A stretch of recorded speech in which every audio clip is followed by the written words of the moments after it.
Hardboiled detective fiction is a genre which focuses on the more gritty and destructive elements of crime, and a hero's role as down-to-earth macho cynic who takes no nonsense and wastes no time as they proceed to solve the mystery and provide everyone with a resolution.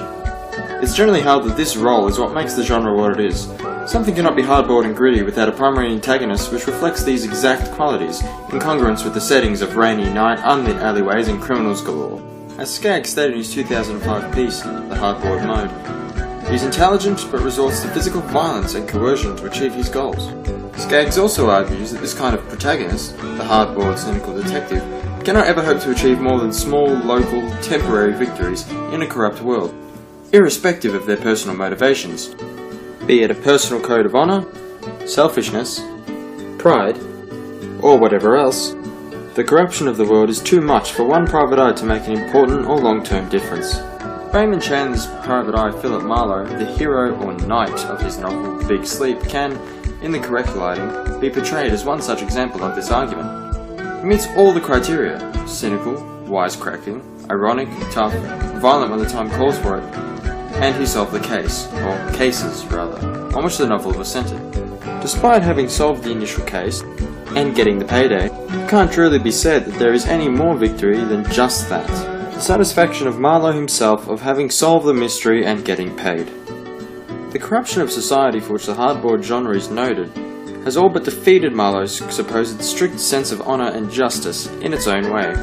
While he caught Carmen Sternwood, and guessed her, as the murder of Rusty Reagan, and pegged the blackmailing on Geiger and Eddie Mars, he wasn't able to provide any comfort to the old man General Sternwood about Rusty's whereabouts.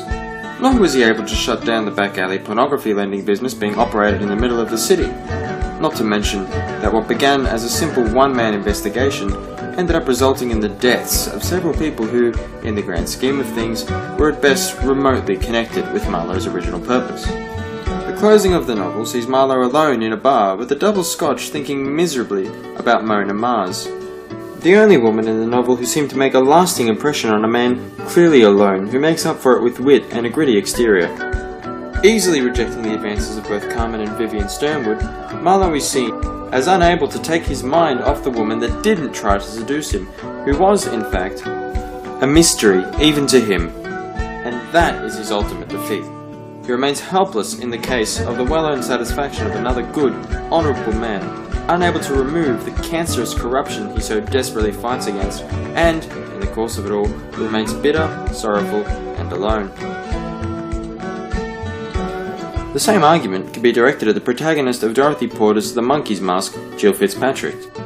Jill is an intelligent woman and former police officer that now works as a private eye for missing persons cases. She's contacted by the parents of Mickey, a young girl and poet who has gone missing, and as is later revealed, has been murdered by strangulation. The whole novel appears to be a series of small, irrelevant victories for Jill, with an ultimate failure in the larger picture, with an equal series of losses. Struggling for money in the novel's opening, and, as mentioned, is unable to find Mickey until she has been killed.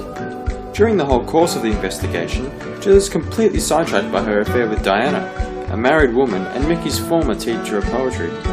Looking at this from a removed perspective, this is a show of how the aforementioned corruption that makes hardboiled crime what it is, seeping into the protagonist who is meant to be a shield against such notions and wishes to combat them.